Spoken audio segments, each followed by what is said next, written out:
Dans l'actualité de ce soir également, fin des travaux de l'atelier stratégique sur les obligations bleues. Les acteurs nationaux et les partenaires techniques ont réaffirmé leur engagement dans la promotion et la protection des écosystèmes marins au Gabon.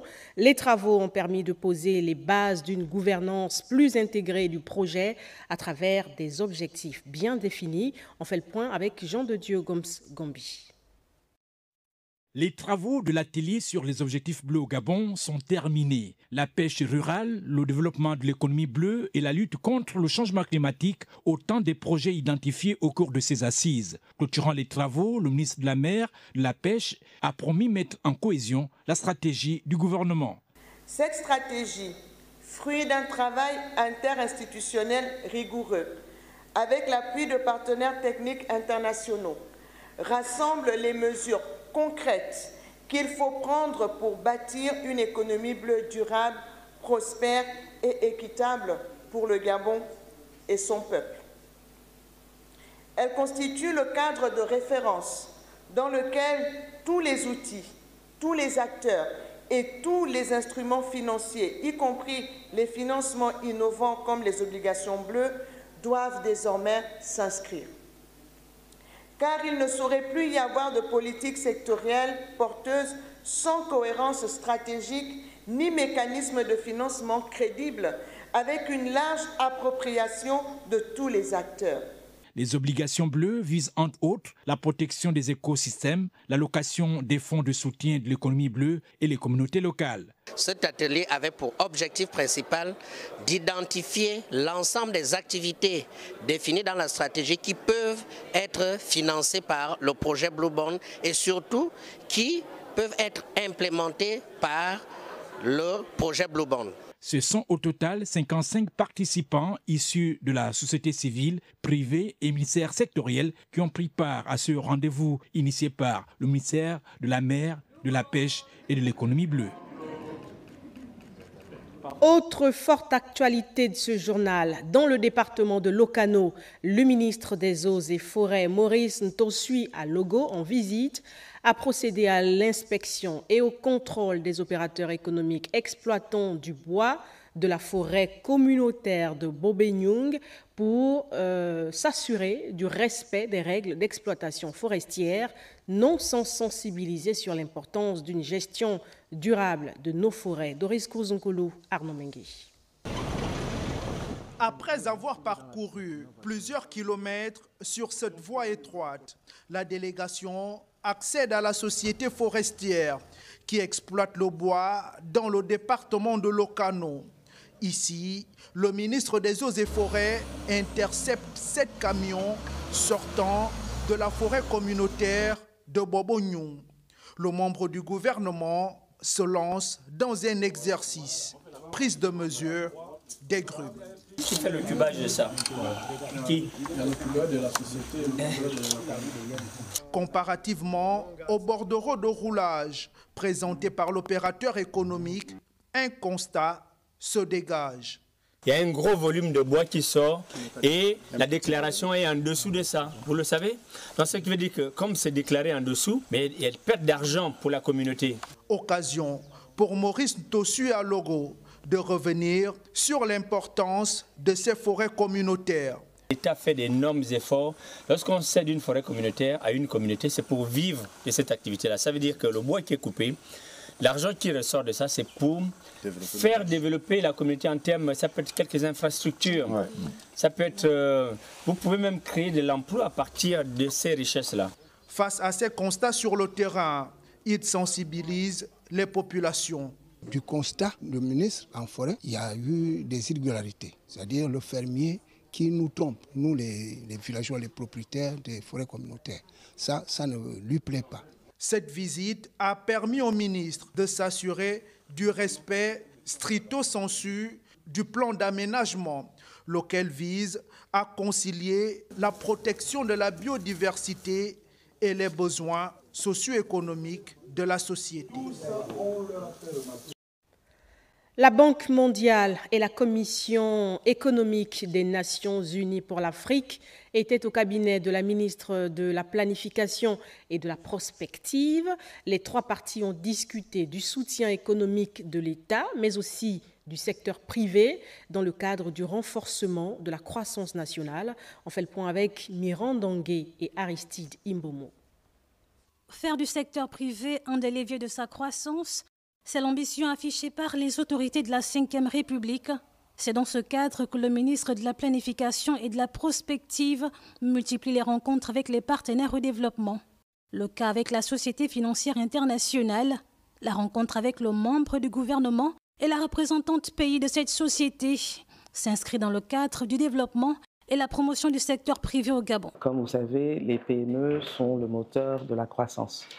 Il est très important, encore une fois, que les PME prennent leur rôle et aident et accompagnent et participent au développement. Après la séance de travail avec l'IFC qui fixe un cap de développement économique, c'est la Commission des Nations Unies pour l'Afrique qui a été reçue pour une séance de travail dans l'optique d'accompagner le gouvernement gabonais. Nous sommes ici pour renforcer toute la supervision générale du système des Nations Unies pour que nous puissions, je dirais, comme une seule équipe, pouvoir accompagner les travaux de cadrage qui vont bientôt se dérouler pour pouvoir élaborer le plan national de croissance et de développement du Gabon. Cette rencontre avec les partenaires au développement reflète la volonté d'hisser non seulement la promotion des investissements à la hauteur des enjeux économiques par l'institution d'un dispositif de pilotage stratégique et politique,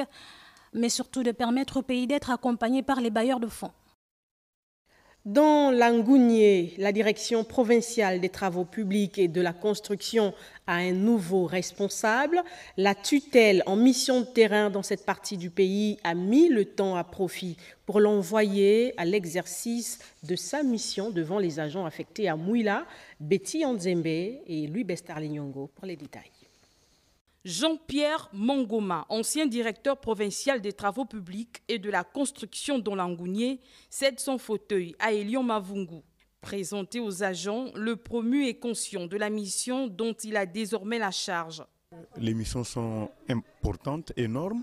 La première mission sera de traiter toutes les interruptions de trafic qui existent au profit des usagers. Et après, naturellement, on va exécuter le programme que nous sera donné par la tutelle.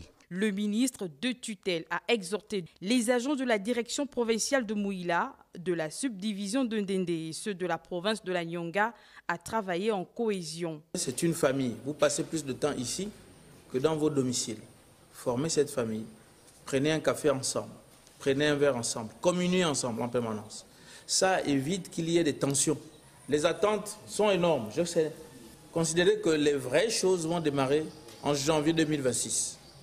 Et les régies, c'est-à-dire les subdivisions, donc les travaux en régie, les subdivisions que vous êtes, c'est comme les bébés qui réapprennent à marcher, parce que c'était à l'arrêt. À 5 km de Mouila, en allant à Ndende, le membre du gouvernement s'est arrêté sur l'ancienne base de Soricom. Ici, il constate la présence de plus de 1000 fûts contenant du goudron. On va envoyer une mission donc avec du personnel de laboratoire, également aussi une mission du personnel donc, du ministère de l'Environnement et en interne au niveau des TP qui vont venir pour apprécier réellement la qualité. Si jamais c'est encore utilisable, ce serait une bonne chose pour nous. Il faudra maintenant organiser également l'enlèvement de tout ça pour aller le restocker. Ce produit a servi pour la construction des routes Ndende-Mouila il y a une dizaine d'années. Un périple du ministre des Travaux publics et de la Construction qui se poursuit à travers le pays et qui est suivi pour vous par Betty Anzembe et Louis Bestar-Lignongo.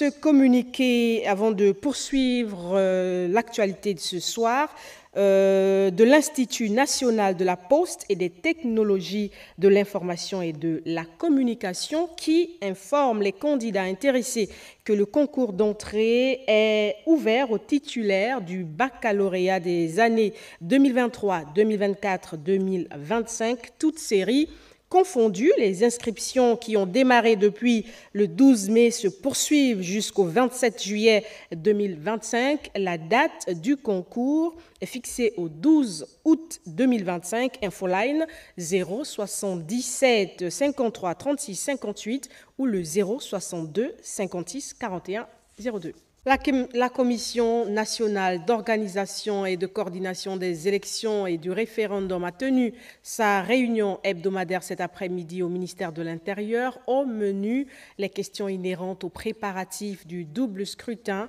du 27 septembre prochain. On regarde.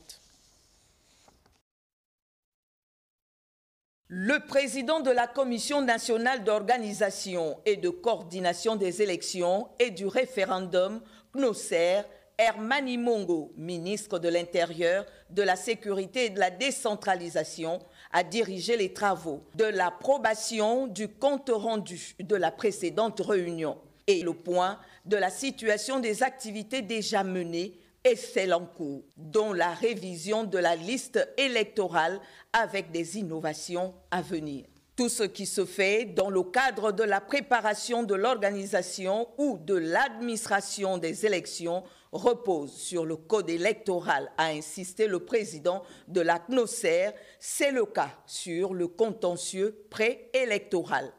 Quiconque s'est rendu coupable ou complice de transhumance électorale est puni d'une peine d'emprisonnement de 30 à 45 jours ou d'une amende de 100 000 francs à 500 000 francs CFA par électeur, sans préjudice des dispositions de l'article 104 du Code pénal relative à l'inéligibilité.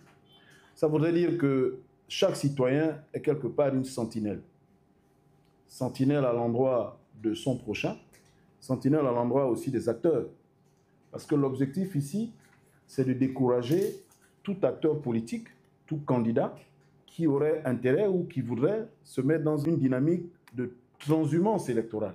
Il aura d'abord à justifier le fait que les personnes pour lesquelles il a favorisé l'inscription ont bien un lien avec le lieu, et surtout, il aura à faire la démonstration qu'en rien il n'est associé à cela. On rappelle, la CNOSER reçoit actuellement les candidatures des compatriotes désireux d'être sélectionnés parmi les 9 membres de la SER, dont l'appel à candidature s'achève le 21 juillet prochain.